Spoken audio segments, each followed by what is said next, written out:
सुबहानल्लाहि वल्हम्दुलिल्लाहि वला इलाहा इल्लल्लाहु वल्लाहु अकबर वला हौला वला कुव्वता इल्ला बिल्लाहिल अलीय्यिल अज़ीम। तो अल्लाह ताला उसे 5 नेमतें अता फरमाता है। मखलूक का उम्र भर मोहताज न हो, ईमान पर खातिमा होगा। 3, उसकी कब्र कुशादा कर दी जाएगी। नंबर 4, जन्नत की हवाएं उसे पहुंचती रहेंगी। अल्लाह तबारक व तआला का उसको दीदार अता किया जाएगा। अस्सलामु अलैकुम व रहमतुल्लाहि व बरकातुहू। अल्लाह तबारक व तआला ने बाज़ को बाज़ पर फजीलत दी है। अंबिया इकराम में हमारे आका हजूर सल्लल्लाहु अलैहि वसल्लम को सबसे ज़्यादा फजीलत अता फरमाई है। इसी तरह किताबों में अल्लाह ताला ने कुरान पाक को सबसे ज़्यादा फजीलत अता फरमाई है। उम्मतों में उम्मत मुहम्मदिया सल्लल्लाहु अलैहि वसल्लम को सबसे ज़्यादा अल्लाह ताला ने फजीलत और शान अता फरमाई है। और इसी तरह बाज़ रातों को और बाज़ दिनों को भी अल्लाह ताला ने फजीलत अता फरमाई है। फजीलत वाली रातों में शब कदर, शब बारात, शब मिराज और शब ईद को अल्लाह ताला ने बहुत पसंद फरमाया है। अल्लाह ताला का इन रातों को पसंद फरमाना उम्मत मुस्तफ़ा सल्लल्लाहु अलैहि वसल्लम पर एहसान अजीम है।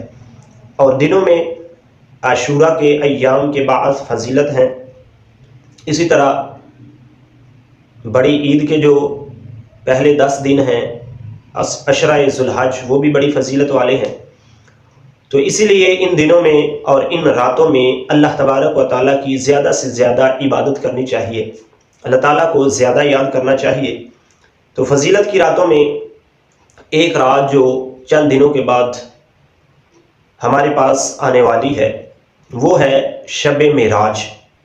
27वीं रजब की रात है कि इस रात को अल्लाह ताला ने हजूर सल्लल्लाहु अलैहि वसल्लम को ज़मीनों की, आसमानों की, लामकानों की सैर करवाई।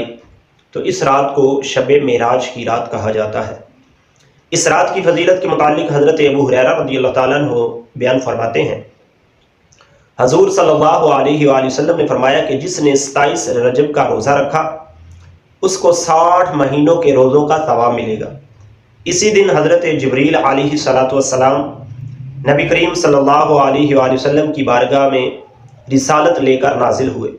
इसी तरह हज़रत सुलेमान फ़ारसी रज़ियल्लाहु ताला अन्हु से रवायत है कि हजूर सल्लल्लाहु अलैहि वसल्लम ने फरमाया कि माह रजब में एक दिन और एक रात ऐसी है कि अगर इस दिन का कोई रोज़ा रखे और इस रात को इबादत करे तो उसको 100 बरस के रोज़े रखने और 100 बरस की रातों में इबादत करने का अजर मिलेगा। सुबहान अल्लाह। ये रात यानी 27 शब वो है जिसके बाद रजब की 3 रातें रह जाती हैं।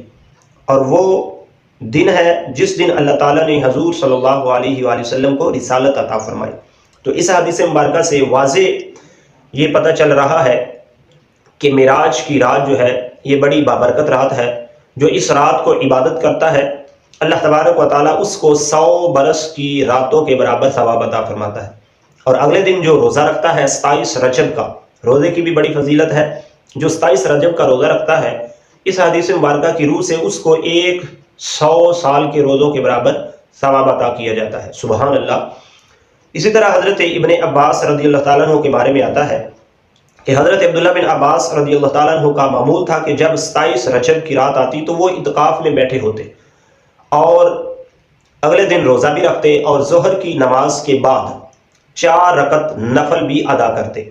और हर रकत में सूरत फातिहा 1 मरतबा, सूरत कदर 3 मरतबा, सूरत इखलास 50 मरतबा पढ़ते थे। फिर असर तक दुआओं में मशगूल रहते। उन्होंने फरमाया कि हजूर सल्लल्लाहु अलैहि वसल्लम का यही मामूल था। सुबहान अल्लाह। इन अहादीस से पता चल रहा है कि ये रात कितनी बरकत वाली है और जो 27 दिन आगे आएगा रात के बाद वो कितना बरकत वाला है, कितनी फजीलत वाला है कि सहाबा इकराम रज़ियल्लाहु ताला अन्हुम इन रातों में और इन दिनों में खुद इबादत करके ये बता रहे हैं कि अल्लाह के प्यारे महबूब सल्लल्लाहु अलैहि वसल्लम का भी यही मामूल और तरीका रहा है। तो हमें कोशिश करनी चाहिए कि हम अल्लाह तबारक व तआला ऐसे दिन और रातें अगर अता फरमाए तो हम सोकर या दुनियावी मामलात में ना गुजार दें, बल्कि कुछ ना कुछ ज़रूर इन रातों में अल्लाह की इबादत करें। दिन का अगर हो सके तो रोज़ा भी रखें, नफली रोज़ा है और नफली रोज़े का सवाब भी आप समाप्त कर चुके हैं, कितना ज़्यादा बयान किया गया है। तो आगे रमज़ान मुबारक भी आ रहा है, तो जब नफली रोज़े का इतना ज़्यादा सवाब है تو پھر جو رمضان المبارک کا فرض روزہ ہے اس کا کتنا ثواب ہوگا۔ تو اس لیے چاہیے کہ ابھی سے ہی اپنی رمضان کے مہینے کے حوالے سے روٹین بنانے کی کوشش کیجیے روزہ رکھ کر۔ اللہ تبارک و تعالی ہم سب کو عمل کی توفیق عطا فرمائے۔ اور شب معراج کی رات کے حوالے سے کچھ نوافل ہیں، وہ بھی میں عرض کرتا چلوں۔ کچھ اس حدیث مبارکہ میں یہ جو حضرت ابن عباس کا معمول ہے اس میں گزر چکے ہیں کہ آپ 4 رکعت نفل جو ہے وہ پڑھتے تھے سورۃ فاتحہ کے بعد 3 مرتبہ سورۃ قدر اور 50 مرتبہ سورۃ اخلاص ایک رکعت میں، پھر دوسری رکعت میں سورۃ فاتحہ کے بعد 3 مرتبہ سورۃ قدر اور 50 مرتبہ سورۃ اخلاص، اس طرح 2 پھر 2، اس طرح 4 رکعت جو ہے وہ آپ پڑھتے تھے۔ اسی طرح حضرت ابو ہریرہ رضی اللہ تعالیٰ عنہ سے ایک روایت ہے کہ جو شخص 27 رجب کو 12 رکعت نفل اس طرح پڑھے، یہ طریقہ سماعت کر لیں 27 رجب کی رات کے نوافل کا، آپ فرماتے ہیں کہ جو 27 رجب کو 12 رکعت نفل اس طرح پڑھے کہ سورۃ فاتحہ کے بعد، یعنی الحمدللہ رب العالمین، یہ پوری سورت اس کو فاتحہ کہتے ہیں، اس کے بعد 3 مرتبہ سورۃ قدر انا انزلناہ فی لیلۃ القدر 30ویں پارے میں ہے، 3 مرتبہ یہ پڑھے اور اس کے بعد 12 مرتبہ سورۃ اخلاص پڑھے۔ ہر رکعت میں فاتحہ کے بعد 3 مرتبہ سورۃ قدر اور 12 مرتبہ سورۃ اخلاص پڑھے، اور جب 12 رکعت مکمل ہو جائے 2 کر کے پڑھنی ہے، جتنی بھی نوافل کی نمازیں ہیں ان کو 2 کر کے پڑھنا ہے۔ تو جب 12 رکعت پوری ہو جائے تو نماز سے فارغ ہونے کے بعد 1 مرتبہ درود شریف اور 3 مرتبہ یہ الفاظ جو ابھی میں پڑھنے لگا ہوں، یہ اسکرین پر بھی آپ کو انشاءاللہ نظر آ رہے ہوں گے۔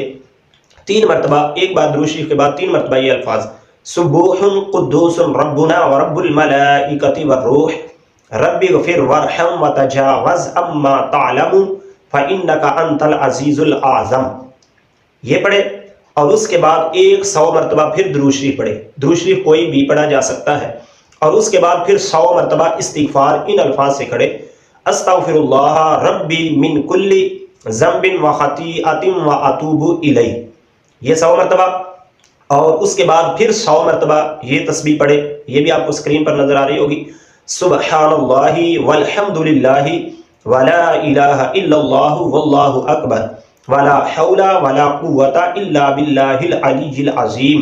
یہ پڑھنے کے بعد اپنے لیے، اپنے ماں باپ کے لیے اور تمام مسلمان مردوں اور عورتوں کے لیے بڑی عاجزی کے ساتھ دعا مانگے تو اللہ تعالیٰ اسے 5 نعمتیں عطا فرماتا ہے۔ سبحان اللہ، وہ 5 نعمتیں کون سی ہیں؟ وہ 5 نعمتیں سماعت کر لیں۔ ان میں سے پہلی ہے مخلوق کا عمر بر محتاج نہ ہوگا، یعنی اللہ تعالیٰ اپنی مہربانی سے اس کی روزی کا بندوبست فرما دے گا۔ نمبر 2، ایمان پر خاتمہ ہوگا، یعنی مرتے وقت اسے کلمہ طیبہ نصیب ہوگا۔